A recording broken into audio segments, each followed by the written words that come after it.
Dear students, इस video में आज हम क्लास 9 मैथ की चैप्टर 1 और प्रश्नावली यानी एक्सरसाइज 1.1 को पढ़ने जा रहे हैं। अगर आप इस एक्सरसाइज को देखेंगे, इस चैप्टर को देखेंगे, तो इसमें आपको जो NEP 2020 के अनुसार जो नए पाठ्यक्रम, नए सिलेबस, न्यू सिलेबस जो रेडी किए गए हैं, तो इसमें इस एक्सरसाइज में 1.1 में 4 क्वेश्चन हैं, 1 2 3 4। तो आज हम इस वीडियो में सिर्फ इन 4 क्वेश्चंस को ही समझेंगे, यानी प्रश्नावली 1.1 1.1 एक्सरसाइज 1.1 को हम सीखेंगे।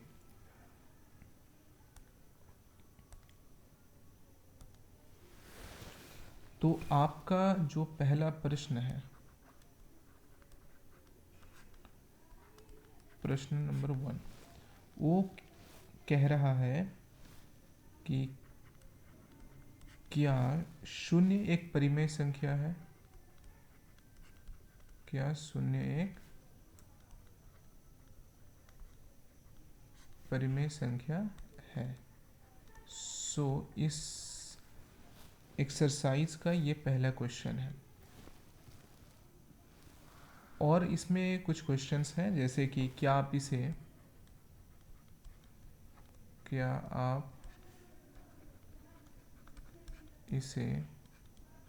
P/Q के रूप में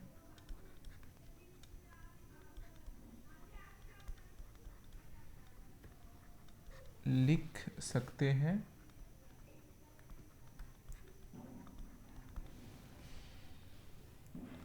जहां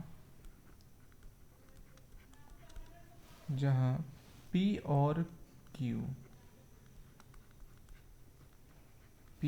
Q पूर्णांक है और Q 0 नहीं है।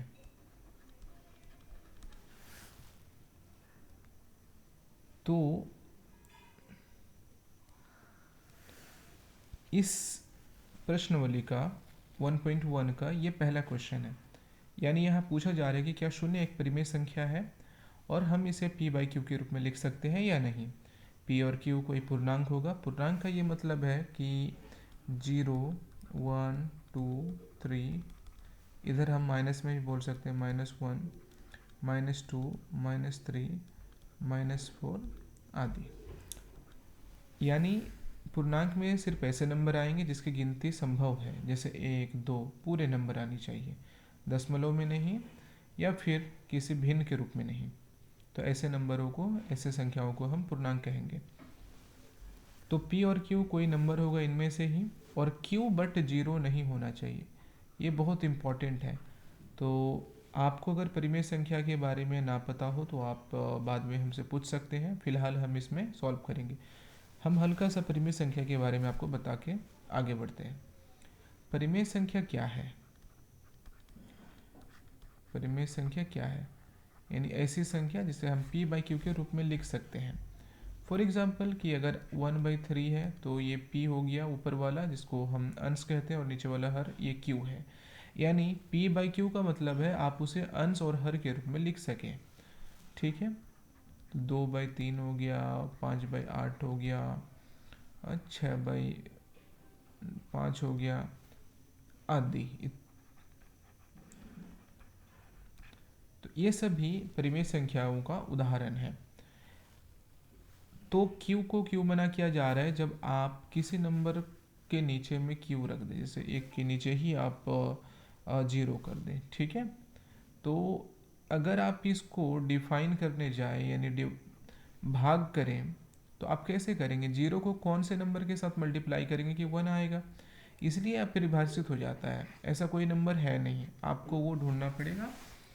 तो इस वजह से ये मान, ऐसी स्थिति में हम ना फंसे, तो इसी कारण से जो है Q को 0 नहीं लिया जाता है। बाकी P को आप ले सकते हैं। फॉर एग्जांपल कि आप इसको अगर 0/1 कहें या 0/2 कहें, आप करके चेक कर सकते हैं। जैसे कि आप 2 को किसके साथ यहाँ पर गुना करेंगे, 0 आएगा, 0 के साथ हम कर सकते हैं। यानी ये संभव है, पॉसिबिलिटी है, संभावना है और बनती है। इसी वजह से तो हम इसमें ज़्यादा टाइम वेस्ट नहीं करेंगे, तो पहले क्वेश्चन को सॉल्व करते हैं। क्वेश्चन को सॉल्व कैसे किया जाए? पहला क्वेश्चन है कि क्या शून्य एक परिमेय संख्या है, तो इसका आंसर क्या होना चाहिए? तो इसकी आंसर है कि हाँ, शून्य एक परिमेय संख्या है। हम यही लिखेंगे। हल में क्या लिखना है कि हाँ, शून्य एक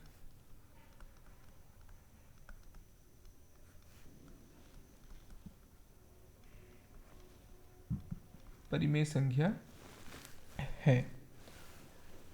इसे हम आगे हम लिख रहे हैं दूसरा क्वेश्चन का आंसर। इसे हम p/q के रूप में लिख सकते हैं, यानी अंश बाय हर के रूप में लिख सकते हैं। वो अभी हम दिखाएंगे कि कैसे लिख सकते हैं। आप तो सोच रहे होंगे कि भाई 0 का मतलब तो 0 है, शून्य का मतलब शून्य है, आप इसके नीचे कैसे ले सकते हैं? चलिए, जैसे इसका हम एक उदाहरण लेके आपको समझाते हैं।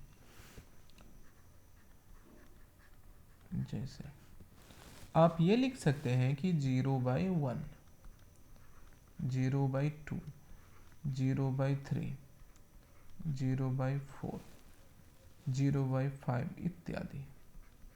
तो हम लिख सकते, अब कैसे? हमने अभी यहाँ पर ये किया था 0/1 को, 0/2 को, कि किस तरीके से संभव है। यानी हम 0 के नीचे कुछ भी लगा दे, 1 2 3 4, ये जो है 0 के बराबर हो जाता है। इसका मान जो है, इसकी मान जो है 0 के बराबर हो जाती है। आप यहाँ देख सकते हैं कि p और q जो है ये पूर्णांक है, p और q पूर्णांक है, p और q पूर्णांक है। तो हम ये लिख दें नीचे जरा कि जहाँ p और q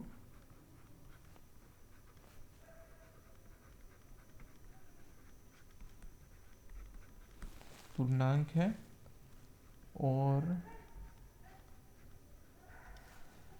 q 0 नहीं है, ये हमने लिया। यानी क्वेश्चन के हिसाब से, क्वेश्चन के अनुसार, इस प्रश्न के अनुसार हमने इसको सॉल्व किया। तो अगर आपसे ये क्वेश्चन पूछा जाता है तो आप इसी तरीके से इसको सॉल्व करेंगे। चलिए अगला क्वेश्चन लेते हैं। तो प्रश्न नंबर 2 क्या है, आप इसे देखें। प्रश्न नंबर 2 है कि 3 और 4 के बीच 6 परिमेय संख्याएं ज्ञात करें। 3 और 4 के बीच 6 परिमेय संख्याएं ज्ञात करें।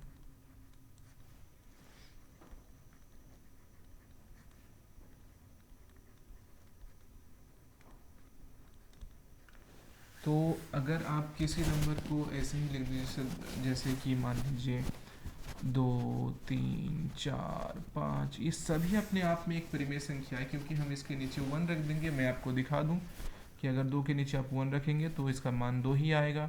3 के नीचे 1 रख दे, 4 के नीचे 1 रख दे, किसी भी नंबर के नीचे 1 रख देंगे तो उसका मान वही आता है। यानी एक नंबर अपने आप में एक परिमेय संख्या होती है। तो अब क्वेश्चन है कि 3 और 4 के बीच में 6 परिमेय संख्याएं निकालें। तो 3 और 4 के बीच में 6 परिमेय संख्याएं हम कैसे निकालें? क्योंकि 3 के बाद ही डायरेक्ट 4 आता है, बीच में कोई ऐसा पूर्णांक नहीं है। लेकिन इसका ये मतलब नहीं है कि सिर्फ पूर्णांक ही परिमेय होती है, ऐसी बातें नहीं है। अब समझने की बात है, तो परिमेय में भिन्न आता है, परिमेय भिन्न भी हो सकता है, जैसे p/q के रूप में लिखा तो वो भिन्न है। और फिर दशमलव जो है वो भी हमारा परिमेय संख्या में आता है। जैसे कि हम एग्जांपल दे देते हैं 0.2, 0.9, 11.2 इत्यादि। अगर आप इसके दशमलव को हटाएं तो आपको इसके नीचे में 10, यहाँ 10, दशमलव के बाद जितने डिजिट होते हैं उतने जीरो आपको मिल जाते हैं। तो जैसे यहाँ हो गया 2/10, 9/10 और 112/10।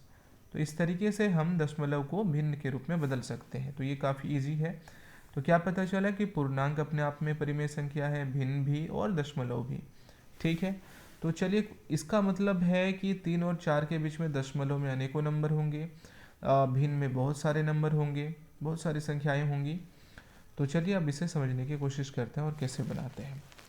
हालांकि इसको बनाने के लिए आपके पास दो इजी तरीके हैं, तो आज मैं आपको जो बेस्ट तरीका है मैं उसको आपको बताने वाला हूँ।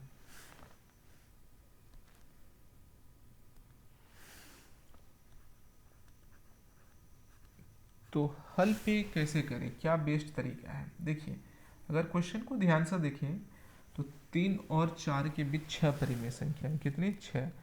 तो 6 को आप मन में 7 समझ लें, उसमें एक जोड़ दें। ठीक है, तो पहले कौन है? 3 है, तो 3 आप ले लें और फिर बराबर दें। 3 में 7 ऊपर और 7 नीचे, अंश में और हर में मल्टीप्लाई कर दें तो ये बदल कर हो जाएगा 21/7। इस तरीके से 4 में भी आप सेम काम करें, नीचे 7 ऊपर 7 मल्टीप्लाई कर दे तो ये 28/7।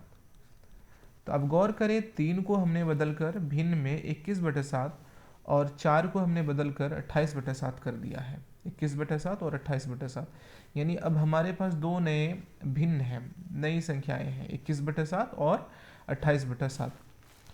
तो आप देखें कि अगर आप भिन्नों को आरोही क्रम और अवरोही क्रम में सजाना जानते हो तो हम 21/7 और 28/7 को देखेंगे तो ये समान भिन्न है, क्योंकि हर समान है। समान भिन्न का मतलब है कि हर समान है। तो 21/7 से 28/7 की तरफ हम बढ़ सकते हैं बोलकर कि 22/7, 23/7, 24/7। तो चलिए अब हम इसे जो 6 परिमेय संख्याएं यहाँ पूछी गई थी तो आप इसे आसानी से लिख सकते हैं। तो आप डायरेक्ट अब लिखें कि अतः 3 और 4 के बीच 6 परिमेय संख्याएं 6 परिमेय संख्याएं कौन कौन होंगी। आप सीधे यहाँ से बढ़े 21/7 से लेकर 28/7 तक, तो दोनों को छोड़ देना है आपको। 21 के बाद क्या आना? 22/7, 22 के बाद 23/7, 24/7, 25/7, 26/7, 27/7। आप यहाँ ध्यान देखिए, इस तरीके से हमने एग्जैक्टली 6, एकदम सटीक रूप से हमने 6 ही परिमेय संख्याओं को ज्ञात कर लिया। तो ये काफ़ी आसान तरीका था। इस तरह के क्वेश्चन के लिए आप ऐसे ही मेथड को, इसी विधि को आप यूज़ कर लेंगे, आसानी से आप इसको बना लेंगे। चलिए अगला क्वेश्चन क्या है उसे जानते हैं, उसे देखते हैं। तो ये इसका हल रहा। तो प्रश्न संख्या जो 3 है, तो प्रश्न संख्या 3 क्या है कि इस बार भिन्न दिया गया है। अभी सिर्फ पूर्णांक था, अभी भिन्न है। 3/5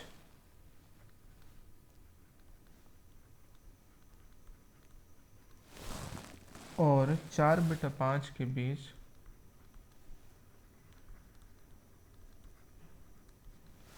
बीच 5 परिमेय संख्याएं ज्ञात कीजिए। 5 परिमेय संख्याएं ज्ञात कीजिए।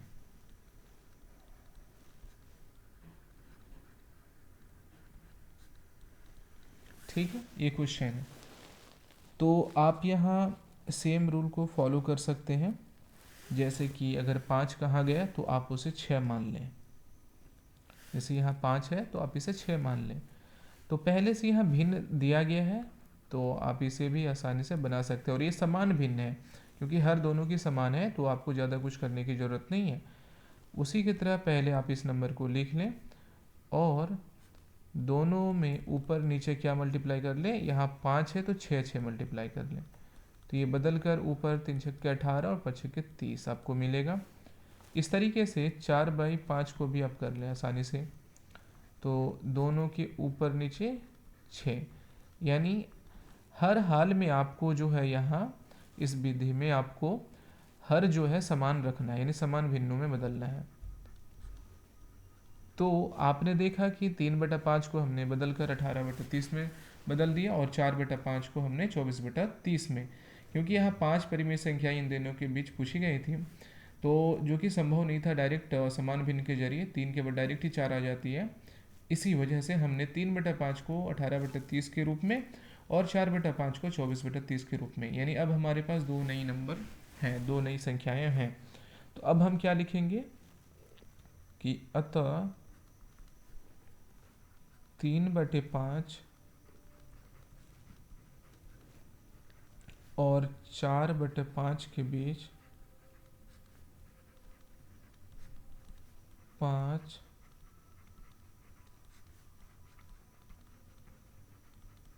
परिमेय संख्याएं निम्न है। क्या क्या है इस बार आप लिख सकते हैं। अब डायरेक्ट यहाँ से बढ़े, हमने बता दिया 18 से 24 तक,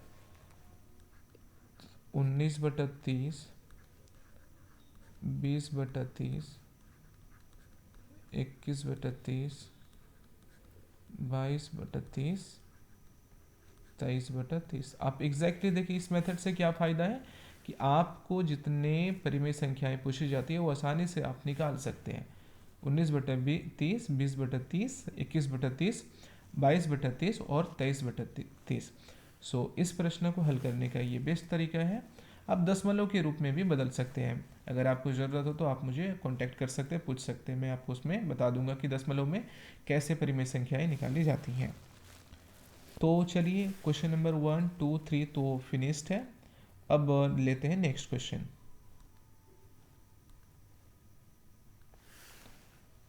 तो प्रश्न 4 यानी क्वेश्चन नंबर 4 क्या है, ये है सत्य या असत्य के बारे में, सही और गलत के बारे में। तो हमने यहाँ पूरा क्वेश्चन नहीं लिखा, आप बुक में देख लेंगे। सत्य असत्य, और फिर आपको कारण के साथ उत्तर देना है कि सत्य है तो क्यों, असत्य है तो क्यों। कारण के साथ उत्तर भी दें, उत्तर दें।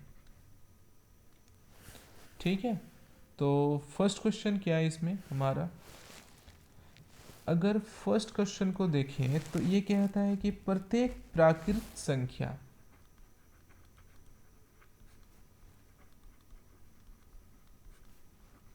प्रत्येक प्राकृत संख्या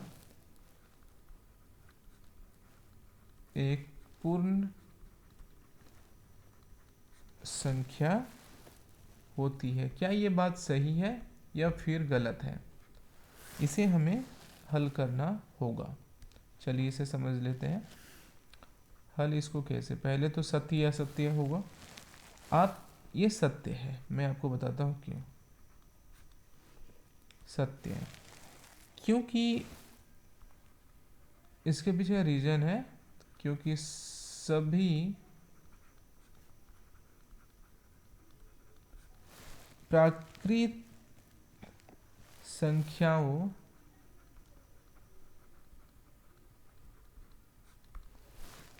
और जीरो के संग्रह यानी मेल से, हमने लिख दिया मेल से क्या बनती हैं, पूर्ण संख्याएं बनती हैं। मतलब क्या है, हम इसे समझाते हैं। पूर्ण संख्याएं बनती हैं। फॉर एग्जाम्पल, अगर आपको पूछा जाए कि प्राकृतिक संख्या आप बोलें, तो आप कहाँ से शुरू करते हैं, 1 से, 1 2 3 4 5 6 और सो ऑन। इस तरीके से अगर आपसे पूछा जाए कि पूर्ण संख्याएं, तो आप बोलेंगे 0 1 2 3 4 5 6 डॉट डॉट ए। तो जिस तरीके से प्राकृतिक संख्याएं असीमित रूप से आप बढ़ सकते हैं, उस तरह पूर्ण संख्याओं में भी, बस एक ही फर्क है जीरो। तो जीरो सिर्फ पूर्ण संख्या में है, प्राकृत संख्या में नहीं है। इसका ये मतलब है कि ये जो प्राकृतिक संख्याएं हैं, प्राकृतिक संख्याएं हैं, वो सभी पूर्ण संख्याएं हैं। बस यही क्वेश्चन थी, इस कारण से ये सत्य है। चलिए, इसमें अगला जो पूछा गया नंबर 2 में, वो क्या है? वो है कि प्रत्येक पूर्णांक एक पूर्ण संख्याएं होती हैं।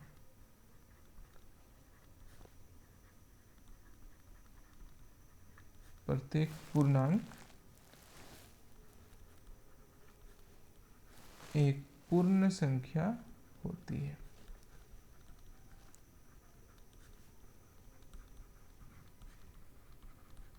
क्या ये बात सही है? इसे भी चलिए समझते हैं। आपके हिसाब से ये क्या होनी चाहिए? ये बात गलत है। क्यों? मैं आपको बताता हूँ। ये असत्य है। इसके पीछे कारण क्या है? देखिए, पूर्णांक ऋणात्मक भी होती है। अगर पूर्णांक आपको लिखने को कहा जाए तो 0, 1 और इधर माइनस में भी होगा। ठीक है, इधर 2 अगर प्लस में है तो इधर माइनस में भी होगा। यानी शून्य तो है ऋणात्मक इधर, और इधर धनात्मक। यानी पूर्णांक ऋणात्मक भी हो सकती है, धनात्मक भी हो सकती है। लेकिन पूर्ण के बारे में अगर कहा जाए तो वो सिर्फ 0, 1, 2, 3, 4 और इधर अनलिमिटेड, ये इधर पूर्णांक में अनलिमिटेड रूप से जा सकते हैं, असीमित रूप से, और इधर भी ऋणात्मक में भी। लेकिन पूर्णांक में, सॉरी, पूर्ण में सिर्फ 0 से आप दाईं ओर यानी धनात्मक की ओर अनलिमिटेड रूप से, असीमित रूप से आप जा सकते हैं। इसका ये मतलब है कि सभी पूर्णांक, ये हमने एग्जाम्पल दिया है इसका पूर्णांक का, ये है पूर्णांक का, ठीक है, और ये है पूर्ण का। तो आप यहाँ गौर करें कि क्या सभी पूर्णांक पूर्ण है? बिल्कुल भी नहीं है, क्योंकि यहाँ पूर्णांक, ये माइनस तो नहीं आएंगे माइनस वाले इसमें। ठीक है, तो बस यही आंसर है, असत्य। क्यों? क्योंकि क्योंकि इसके पीछे कारण क्या हुआ? ऋणात्मक पूर्णांक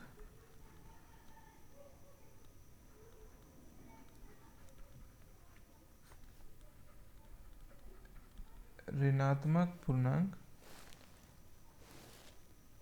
एक पूर्ण संख्या नहीं होती। ये आप लिख दें, पूर्ण संख्या नहीं होती है। ठीक है, आई होप कि आपको समझ में आ गया होगा। क्वेश्चन नंबर 3 क्या है? यह है प्रत्येक परिमेय संख्या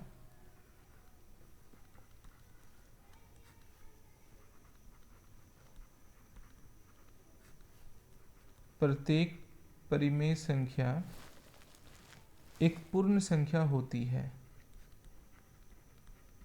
एक पूर्ण संख्या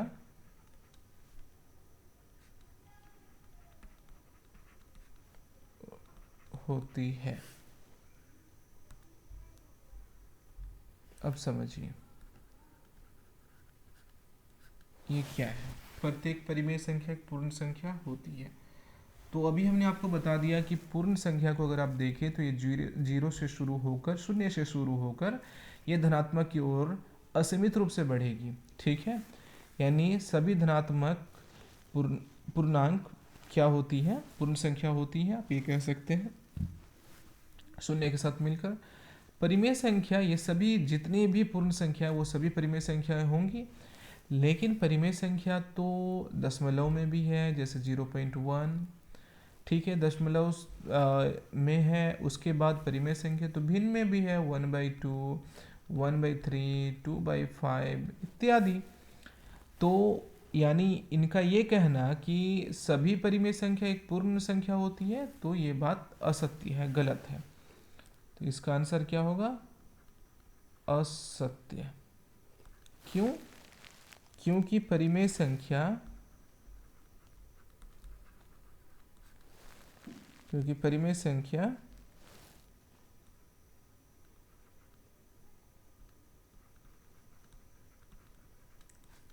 क्योंकि परिमेय संख्या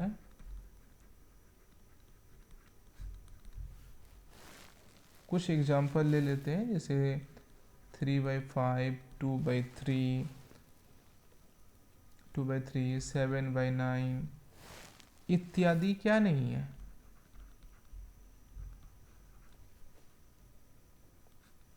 इत्यादि पूर्ण संख्या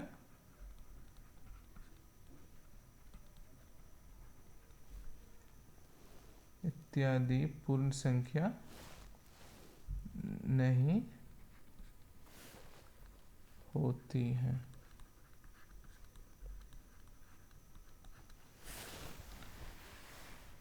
तो आपने देखा कि हमने एक्सरसाइज 1.1 किसका, चैप्टर 1 का संख्या पद्धति, चैप्टर का नाम क्या है, संख्या पद्धति, याद रखें इस चैप्टर का नाम है संख्या पद्धति। मैं यहाँ लिख देता हूँ संख्या